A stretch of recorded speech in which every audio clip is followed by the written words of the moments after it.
Puji Tuhan, kekasih Tuhan, pada saat ini dalam ibadah Komisi Perempuan merupakan ibadah kategorial di GPP Jemaat Sawahan. Ibadah ini sangat penting bagi kaum ibu, kaum perempuan, agar pemahaman peran perempuan itu sangat penting di dalam kehidupan sebuah keluarga.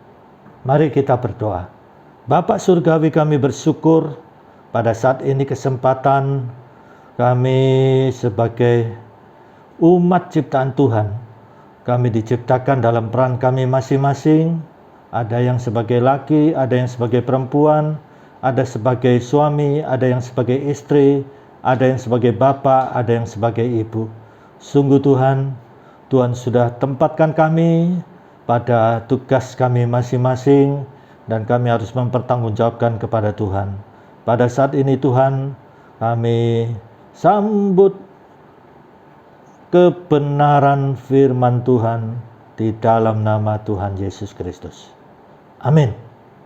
Puji Tuhan, kekasih Tuhan, pada saat ini kita semua adalah umat Tuhan, dan kita diciptakan di dalam kehidupan duniawi ini dengan peran kita masing-masing. Tuhan menciptakan kita sebagai laki-laki dan perempuan. Hanya itu, tidak ada yang diciptakan separuh laki-laki, separuh perempuan. Tuhan menciptakan dengan sangat jelas sekali sebagai gambar Allah. Kalau kita memperhatikan dalam Kejadian pasal 1 dan 2, Tuhan menciptakan manusia itu sangat jelas. Adam sebagai laki-laki, Hawa sebagai perempuan. Nah, di sini kekasih Tuhan, Tuhan menciptakan antara Adam dan Hawa berbeda. Pertama-tama Tuhan menciptakan Adam sebagai laki-laki, diciptakan dari debu. Dan oleh kemahakuasaan Tuhan terbentuklah seorang laki-laki. Nah, saat itu Tuhan memperhatikan betapa laki-laki Adam ini perlu seorang penolong yang sepadan. Maka diciptakanlah Hawa. Nah, saat itu pertama-tama Tuhan menciptakan Adam. Kemudian kita perhatikan ketika Adam tidur, nah disinilah kemudian Tuhan mengambil rusuk Adam dan diciptakanlah Hawa sebagai penolong yang sepadan. Ketika Hawa dibawa kepada Adam, berserulah Adam, "Inilah tulang dari tulangku, daging dari dagingku, tulang dan daging dari dagingku." Kekasih Tuhan, ini merupakan puisi yang pertama dalam Tuhan menciptakan Adam dan Hawa. Ketika Hawa belum diciptakan, saat itu binatang telah diciptakan, hewan telah diciptakan, dibawalah hewan binatang ini satu persatu. Dibawalah kuda Nil, tidak cocok. Dibawalah seekor monyet, orang utan, juga tidak cocok. Dan akhirnya ketika Adam tertidur, disitulah tulang rusuk dari Adam diambil, dibentuklah seorang perempuan yang disebut Hawa. Kekasih Tuhan, di sini kita memperhatikan Tuhan menciptakan manusia itu sangat jelas. Adam sebagai laki-laki, Hawa sebagai perempuan yang mendampingi. Nah, di sini laki-laki diciptakan sebagai yang pertama, manusia gambar Allah, dengan Hawa sebagai penolong yang sepadan yang diambil dari tulang rusuk. Nah, dari tulang rusuk inilah dibentuk seorang perempuan yang menjadi penolong yang sepadan. Jadi tulang rusuk pendamping, bukan tulang kaki ya, bukan untuk ditendang, ditempeleng ya. Jangan sampai ada KDRT di keluarga saudara masing-masing, itu bisa dibawa ke ranah hukum. Nah, di dalam kebenaran firman Tuhan, kita lihat rusuk Adam yang diambil. Jadi seharusnya menjadi penolong yang sepadan. Nah, di sini kita lihat saudara, kekasih Tuhan, secara psikologis, laki-laki dan perempuan, suami dan istri, bapak-bapak dan ibu-ibu, itu secara psikologis ada perbedaannya. Kita membaca di dalam Efesus pasal 5, kita membaca mulai ayat 22 sampai dengan ayat 29. Bisa saja kita baca seterusnya ya, sampai dengan 33 karena terkait juga. Kita membaca ayat 22. Hai istri, tunduklah kepada suamimu seperti kepada Tuhan. Karena suami adalah kepala istri sama seperti Kristus adalah kepala jemaat. Dialah yang menyelamatkan tubuh. Karena itu sebagaimana jemaat tunduk kepada Kristus, demikian jugalah istri kepada suami dalam segala sesuatu.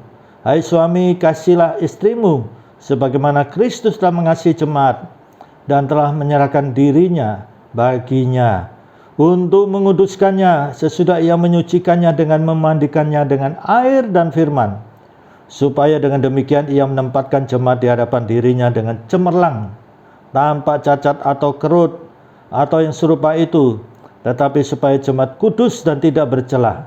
Demikian juga suami harus mengasihi istrinya sama seperti tubuhnya sendiri. Siapa mengasihi istrinya mengasihi dirinya sendiri, sebab tidak pernah orang membenci tubuhnya sendiri, tetapi mengasuhnya dan merawatinya sama seperti Kristus terhadap jemaat. Sebab itu laki-laki akan meninggalkan ayahnya dan ibunya dan bersatu dengan istrinya, sehingga keduanya itu menjadi satu daging. Rahasia ini besar, tetapi yang aku maksudkan ialah hubungan Kristus dengan jemaat.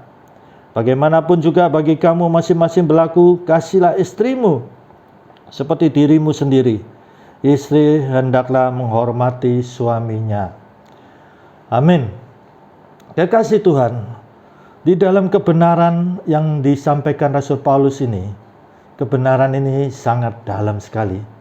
Bahwa hubungan suami istri itu adalah keluarga, di mana firman Tuhan katakan menjadi gambar Allah, ya, di mana menjadi satu, keduanya menjadi satu daging.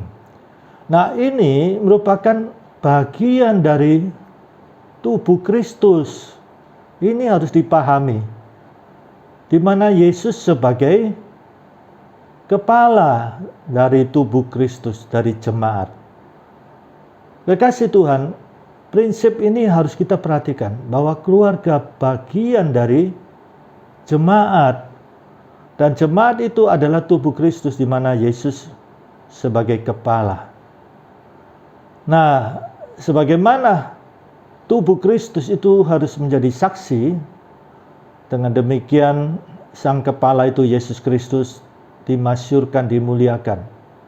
Demikian juga bagian anggota dari tubuh dari jemaat itu adalah keluarga.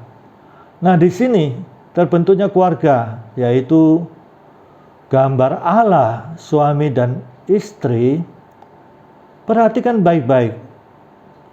Rasul Paulus menjelaskan bahwa secara psikologis, kebutuhan dasar suami berbeda dengan kebutuhan dasar istri. Kebutuhan dasar laki-laki berbeda dengan kebutuhan dasar perempuan. Ini sangat prinsipil dan ini perlu dipahami oleh semua orang, khususnya keluarga. Nah, kekasih Tuhan, kita perhatikan, suami kebutuhan dasarnya adalah dikatakan apa? Tunduklah kepada suamimu. Nah, ini secara psikologis kebutuhan dasar suami laki-laki itu adalah kebutuhan dasar secara kodrati, sudah dari sononya, dari pabriknya Tuhan, ya. Laki-laki itu diciptakan kebutuhan dasarnya adalah untuk dihormati. Bukan gila hormat, bukan. Dihormati, dihargai. Apapun keberadaannya, apakah dia itu ya pendidikan rendah atau miskin, harus dihormati, harus dihargai.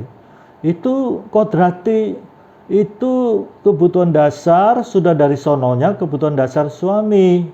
Jadi harus dihormati, dihargai. Nah, kemudian dikatakan kebutuhan dasar istri, kasihilah. Nah, ini sudah diciptakan dari sono, dari pabriknya Tuhan. Kebutuhan dasar ya untuk istri, perempuan, wanita secara kodrati sudah dari sononya adalah untuk disayangi. Nah, ini kalau suami istri, laki-laki, perempuan memahami kebutuhan dasar ini, maka ya akan berjalan dengan baik. Dan kalaupun ada konflik, ya itu ya manusiawi, ya wajar. Karena dalam hidup lingkungan orang tua itu berkisar antara 25 sampai 30, atau mungkin ada yang dari 20 sampai 30. Ya, 20 tahun untuk istri mungkin. Ya, menikahnya umur 20 tahun, ada yang umur 25 tahun. Bagi perempuan, bagi laki-laki mungkin dia hidup di lingkungan keluarganya antara 25 sampai 30. Nah, itu tahun-tahun yang begitu banyak terbentuk di dalam lingkungan keluarga.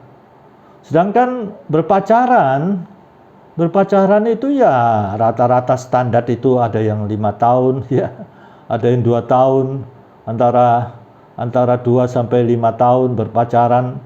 Iya, padahal karakter mereka terbentuk itu puluhan tahun di keluarga masing-masing. Ya, pacaran 2 sampai 5 tahun, maka dalam hidup untuk masuk hidup pernikahan, ya keluarga, untuk ya saling ya melengkapi, saling ya mengerti, itu memang perlu pergumulan. Ya, ada contoh umpamanya ya satu keluarga ya dibentuk dari tradisi budaya yang sangat hemat, ya. Warga perempuan sangat hemat. Ya, kalau pakai odol, umpamanya pakai odol itu dipencet ya dari bawah dulu, dipencet ke atas, ya. Sedangkan keluarga yang laki-laki ini dari budaya ya hidup apa adanya, ya, dari keluarga kampung, ya tidak merendahkan kampung, ya enggak, ya. Maksudnya mungkin dari keluarga yang tidak ya di dalam budaya yang keras, ya. Untuk keluarga kampung ya ada yang dalam budaya yang keras, ya tentunya, ya. Nah, yang saya katakan itu ada yang dalam keluarga yang keras tanpa memperhatikan budaya, tradisi. Nah, ini kalau pakai odol asal pencet saja. Nah, ini hal yang kecil kemudian terjadi ya keributan. Ya, karena yang dari istri minta hemat, ya dari suami asal pencet saja. Soal yang kecil jadi ribut. Nah, ada juga dari keluarga perempuan, keluarga priayi yang sangat sopan santun, semua keberadaan di rumah itu diatur tradisi yang begitu ketat, ya. Nah, kalau waktu makan, duduk di meja makan bersama, mulut ini kalau mengunyah jangan keras-keras, ya. Mengunyah makanan itu harus dengan ya mulut tertutup, Sedangkan suami dari keluarga, maaf, keluarga yang asal-asalan, keluarga yang tidak berpegang pada tradisi, tradisi yang sangat-sangat kuat di dalam budaya tertentu, suku tertentu, Nah, ini makan bersama pakai kaos oblong, kemudian angkat kaki di kursi, kemudian mengunyah makanan itu, maaf mengunyah itu sangat keras sekali, nyam nyam nyam nyam nyam seperti kemudian keluar kata-kata yang jengkel dari istrinya, kalau makan jangan buat bunyi begitu, seperti kebo aja. Nah, kepleset ngomong seperti sapi aja. Akhirnya suaminya tersinggung, soal sepele jadi ribut. Nah, kekasih Tuhan, di sini memang tidak mudah, tetapi puji Tuhan, firman Tuhan telah mengajarkan apa? Kebutuhan dasar laki-laki dan perempuan itu satu dengan lainnya berbeda. Nah, ini kalau diperhatikan kalau kita baca di dalam Mazmur pasal 133. Mazmur 133. Nah, kita baca di sini. Persaudaraan yang rukun. Nah, ini persaudaraan yang rukun, apalagi suami istri. Sungguh ada penegasan di sini. Alangkah baiknya dan indahnya apabila saudara-saudara diam bersama dengan rukun. Seperti minyak yang baik di atas kepala meleleh ke janggut, Harun dan ke leher jubahnya. Seperti embun gunung Hermon yang turun ke atas gunung-gunung Sion. Sebab kesanalah Tuhan memerintahkan berkat kehidupan untuk selama-lamanya. Nah, ini dia di sini. Alangkah baiknya dan indahnya apabila saudara-saudara diam bersama dan rukun. Karena apa? Kesanalah Tuhan perintahkan berkat. Kalau Tuhan sudah perintahkan berkat, tidak ada seorang pun yang bisa menghalangi. Tidak ada. Kesanalah Tuhan memerintahkan berkat kehidupan untuk selama-lamanya. Nah, disinilah kekasih Tuhan. Konflik memang ada, tetapi jangan lupa bangun mesbah keluarga. Pernikahan di kota Kana, lihat, ada mujizat. Karena apa? Mengundang Yesus. Ada Yesus, ada pertolongan. Ada Yesus, ada jalan keluar. Ada Yesus, ada mujizat. Nah, kekasih Tuhan di sini. Mempelai yang akan memasuki rumah tangga baru, ketika doa berkat mempelai, di situ harus mengambil komitmen. Bangun mesbah keluarga. Jangan tunggu nanti pada waktu terima berkat mempelai. Komitmen, saya akan bangun mesbah keluarga. Di situ Yesus hadir. Karena Yesus mengatakan 2-3 orang berkumpul atas nama Tuhan Yesus, Tuhan hadir. Dan dikatakan di mana ada kesepakatan di dalam doa. Lihat, akan nyata apa yang menjadi permohonannya. Kesepakatan itu sangat mempunyai hasil yang memuliakan Tuhan. Karena ada kesehatian, kesepakatan.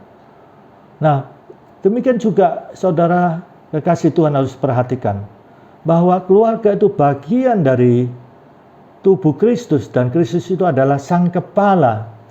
Maka demikian juga di dalam keluarga suami itu kepala, decision maker, pembuat keputusan. Nah, tapi bukan berarti kemudian sewenang-wenang, saya kepala, saya mengambil keputusan. Nah, ini tidak bagus dan ini menentang firman Tuhan. Karena istri sebagaimana dalam Kejadian sudah kita dengar tadi, bahwa penolong yang sepadan bukan diambil dari tulang kaki, tapi tulang rusuk, pendamping. Maka suami harus mendengar istri, segala aspirasinya harus dihormati, dihargai, jangan dilecehkan, dan digodok berdasarkan firman Tuhan. Dan firman Tuhan harus jelas, kitab apa, pasal berapa, ayat berapa dari Kejadian sampai Wahyu. Jangan kitab yang lain, jangan kitab primbon, kitab filsafat, melainkan Alkitab dari Kejadian sampai Wahyu. Nah, ini itu sempurna, tidak boleh ditambah, tidak boleh dikurang. Demikian juga perhatikan baik-baik. Ya, laki-laki sebagai decision maker yang telah menggodok ya aspirasi istri dan firman Tuhan. Di dalam hukum dunia saja ada undang-undang IT pasal berapa, ayat berapa, itu sangat ya penting di suatu negara hukum. Indonesia ini negara hukum. Nah, harus sadar sebagai decision maker bahwa ada sang kepala, yaitu Yesus Kristus. Nah, ini. Jadi tidak boleh saya kepala, saya yang mengambil keputusan. Nah, aspirasi istri harus diperhatikan didasarkan firman Tuhan. Nah, kekasih Tuhan, inilah kebenaran firman Tuhan. Kalau saya menerapkan apa yang menjadi ya patokan firman Tuhan, kebutuhan dasar laki-laki berbeda dengan kebutuhan dasar perempuan. Ya, laki-laki dihargai, dihormati apapun latar belakangnya. Perempuan harus selalu diajak komunikasi istri, dan sampai kemudian sibuk-sibuk yang suami, akhirnya istri ini ya kongko dengan tetangga, kongko dengan ya orang-orang di sekitarnya, akhirnya jangan sampai terjadi kasus. Nah, ini jadi komunikasi itu sangat penting. Itu sebabnya harus bangun mesbah keluarga, di mana di dalam mesbah keluarga itu ada puji-pujian kepada Tuhan, ada firman Tuhan yang disampaikan, ya diskusi firman Tuhan, kemudian ada doa syafaat, ya berdoa untuk bangsa negara sesuai 1 Timotius pasal 2 ayat 1 sampai dengan 4, itu yang baik dan berkenan kepada Tuhan. Nah, disinilah saudara akan melihat Yesus Kristus nyata di dalam keluarga saudara.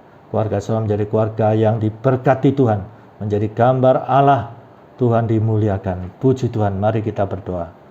Bapa Surgawi, seringkali kami di dalam kebenaran firman Tuhan, kami tidak memahami sepenuhnya, sehingga seringkali terjadi masalah-masalah dalam kehidupan kami. Kami mau Tuhan di dalam hidup kami, supaya kami memenuhi apa yang menjadi perintah Tuhan, apa yang menjadi keputusan Tuhan di dalam kami menjalani kehidupan ini. Karena Tuhan tahu persis bagaimana dunia ini yang sudah di dalam dosa, sehingga firman Tuhan menjadi terang bagi jalan kami, pelita bagi jalan kami, sesuai dengan Mazmur 119 ayat 105. Firman Tuhan itu pelita dan terang bagi jalan kami. Terpujilah Bapa, Putra dan Roh Kudus, setiap pribadi pada saat ini Tuhan, setiap pribadi. Dalam nama Tuhan Yesus Kristus, dalam nama Tuhan Yesus Kristus, dalam nama Tuhan Yesus, apa yang menjadi pergumulan setiap pribadi, Tuhan tolong satu persatu. Terima kasih Tuhan, baik apa yang menjadi kesedihan, kesusahan, stres, atau masalah keluarga, masalah anak, masalah hubungan suami istri, masalah sakit, dalam nama Tuhan Yesus Kristus, Tuhan jamah. Demikian juga bangsa negara kami Indonesia, COVID bisa teratasi, vaksin yang sudah diterapkan bisa efektif dan diberkati. Bangsa negara kami Indonesia diberkati Tuhan. Terpujilah Bapa, Putra dan Roh Kudus. Kasih karunia Bapa Surgawi, kasih Tuhan Yesus dan persekutuan Roh Kudus menyertai saudara mulai sekarang ini sampai Maranatha Tuhan Yesus datang kembali. Puji Tuhan, dalam nama Tuhan Yesus Kristus. Amin.